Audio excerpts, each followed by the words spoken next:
अस्सलाम वालेकुम। Shakeel Awan journalist official YouTube channel में आपको खुश आमदीद कहता हूँ। चले, कबूतर ने बताया कि 9 मई के वाक़यात में सज़ाएँ शुरू हो गई, काम शुरू हो गया। लेकिन ये जो काम शुरू है इसके अंदर बहुत बारीक बीनी है समझदारों के लिए। 9 मई जो गुजरांवाला में जो वाक़या पेश आया उसके जो 51 जो पीटीआई कारकुन थे उनको 9 मई के हवाले से जो सज़ा दी गई वो 5-5 साल कैद है। लेकिन ये जहन में रखिए कि इसमें इमरान खान साहब, शाह महमूद कुरैशी साहब और पीटीआई की टॉप लीडरशिप भी जिसमें चौधरी परवेज़ अलाई वो भी शामिल हैं। वो सब इस पर्चे में नामज़द थे और कई उसमें मफरूर हैं। लेकिन जो 51 जो गिरफ़्तार शुदगान मुलज़म थे, जो अब मुजरम ठहराए गए हैं, उनको 5-5 साल कैद की सज़ा सुना दी गई।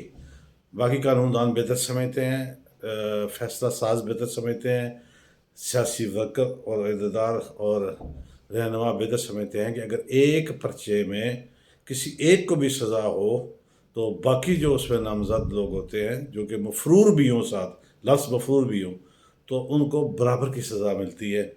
मफरूर का लफ्ज़ मैंने इस्तेमाल किया, कानूनदान से ज़्यादा बेहतर समझते हैं तो समझ जाएँ कि भाई 5-5 साल की जो सज़ाएँ हैं वो अहम तरीन पीटीआई लीडर्स के लिए मुंतज़िर हैं। देखते हैं वो कब सुनाई जाती हैं। ये एक बहुत बड़ी आज अहम पेशरफ थी।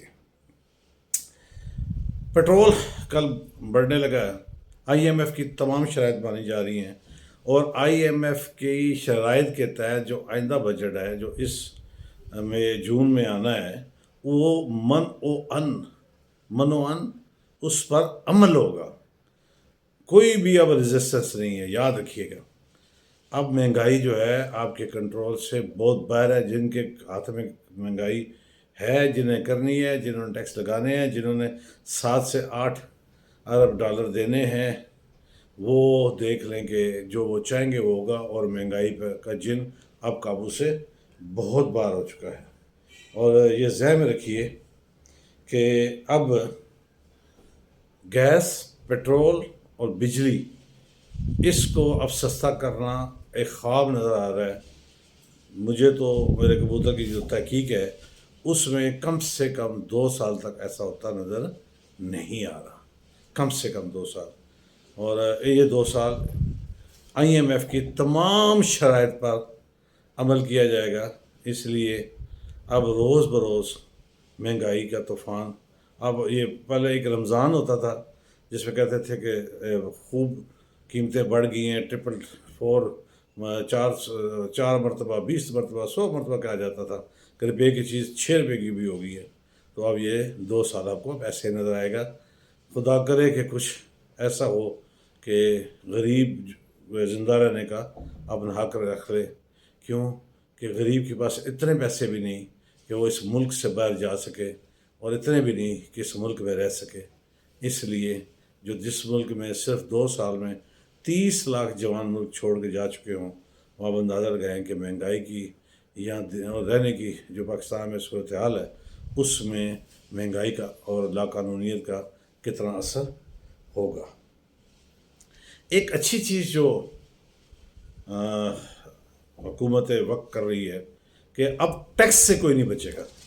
चाहे वो नाई की दुकान हो, गोश्त की दुकान हो, रेड़े वाला हो, कोई भी हो, अब वो टैक्स से कोई नहीं बचेगा। जो काम कर रहा है उसको टैक्स देना बहुत अच्छी बात है।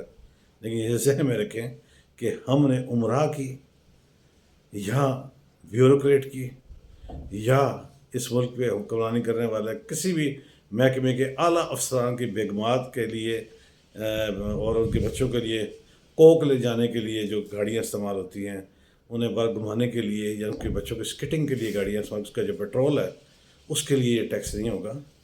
फिर ये भी ध्यान में रखिए कि अगर पूरा तबका जो भी पाकिस्तान में बसता है वो टैक्स देगा तो फिर टैक्स के हिसाब से आपसे सहूलतें भी मांगेगा।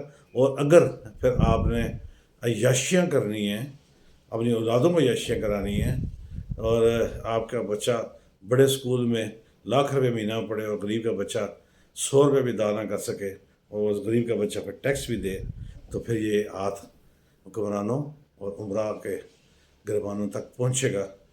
اس بات کو بھی پالیسی ساز جو ہے وہ اس بات کو بھی سامنے رکھیں، مد نظر رکھیں، تاکہ پھر ٹیکس دینے کو یہ ملک تیار ہے، ملک کے ہر باسی ٹیکس دینے کو تیار ہے، صرف اس کو ایشورنس یہ چاہیے کہ اس کا پیسہ اس ملک کی تعمیر اور ترقی پہ لگے گا، نہ کہ چند گھرانوں کی یا چند حکمرانوں کی، چند عمرا کی یا چند اداروں کے مین بندوں کے گھروں کو پالنے کے لیے نہیں۔ یہ بات سخت ہے لیکن حقائق پر مبنی ہے۔ جب بھی یہ قوم جاگ پڑی تو یوم حساب ان سب کا آنا ہے، یہ ذہن میں رکھیے گا۔ کبوتر نے آج ایک بڑی خبر دی، اس کے پیچھے بھی وہی میں نے جو کہا تھا، وزیر داخلہ محسن نقوی ورسز ایوان وزیر اعظم اور وزیر صدر اور اداروں کے میں نہیں بات کرتا۔ رانا ثناء اللہ کو مشیر داخلہ پنجاب بنانے کا فیصلہ کر لیا گیا ہے۔ آئندہ چند دنوں میں ان کے نوٹیفیکیشن جاری ہو جائے گا اور وہ پنجاب میں مشیر داخلہ ہوں گے اور تمام پولیس ان کے انڈر ہوگی اور وہ لا اینڈ آرڈر کے ذمہ دار ہوں گے۔ رانا ثناء اللہ کو پنجاب پولیس دی جا رہی ہے اور اس کا قبلہ بھی درست کریں گے، اور پھر ایک مقابلے کا رجحان آپ دیکھنے کو ملے گا کہ پنجاب میں رانا ثناء اللہ اور وفاق میں محسن نقوی، ان دونوں کا مقابلہ شروع ہونے کو ہے۔ دیکھتے ہیں کہ اس مقابلے کے آگے چل کر کیا ہوتا ہے، اور یہ بہت جلد ہونے کو ہے۔ آج پھر ایک فیصل آباد کے قریب ایک گاؤں میں دل سوز انسانیت کے قتل کا ایک مقدمہ سامنے آیا، ایک واقعہ سامنے آیا کہ اپنے ہی رشتہ داروں نے، جس میں چچی اور مامی وغیرہ شامل تھے، انہوں نے 3 بچے، معصوم بچوں کو صندوق میں بند کر کے مار دیا اور ان کی لاشیں 3 دن بعد ملیں۔ ہم پتہ نہیں کہاں جا رہے ہیں، اور یہ واقعات ان دنوں بہت زیادہ ہو رہے ہیں۔ ٹوبہ ٹیک سنگھ والے واقعے کو میں خراج تحسین پیش کرتا ہوں حکومت پنجاب کو، انہوں نے انیشیٹو لیا اور اس واقعے کی انکوائری بھی ہو رہی ہے اور اس کو ہیومن رائٹس والوں نے بھی لے لیا ہے۔ لیکن ان 3 معصوم بچوں کو اپنے رشتہ داروں کے ہاتھوں قتل ہونے والا واقعہ بھی بہت بڑا واقعہ ہے، اس پر بھی فوری طور پر ایکشن ہونا چاہیے، اور لاقانونیت کی جو انتہا ہے اس پر فوری طور پر ہر پہلو سے غور کیا جانا بہت ضروری ہے۔ میرے چینل کو سبسکرائب کیجیے گا، لائک کیجیے گا، کمنٹس کیجیے گا۔ اگر آپ کو میری بات، خبر، تبصرہ، تجزیہ صحیح اور ٹھیک لگے تو ضرور مجھے اس کا انتظار رہے گا۔ چلتے چلتے ہمیشہ کی طرح کہتا رہوں گا کہ جہاں آپ اپنا اور اپنے پیاروں کا خیال رکھتے ہیں، ارد گرد موجود مستحقین کا بھی خیال رکھیے۔ کوشش کیجیے کہ کوئی آپ کی شکایت اللہ سے نہ لگا دیں۔ کل انشاءاللہ نئی خبروں اور نئی بات نئی تبصرے کے ساتھ حاضری ہوگی۔ اجازت دیجیے، اللہ حافظ۔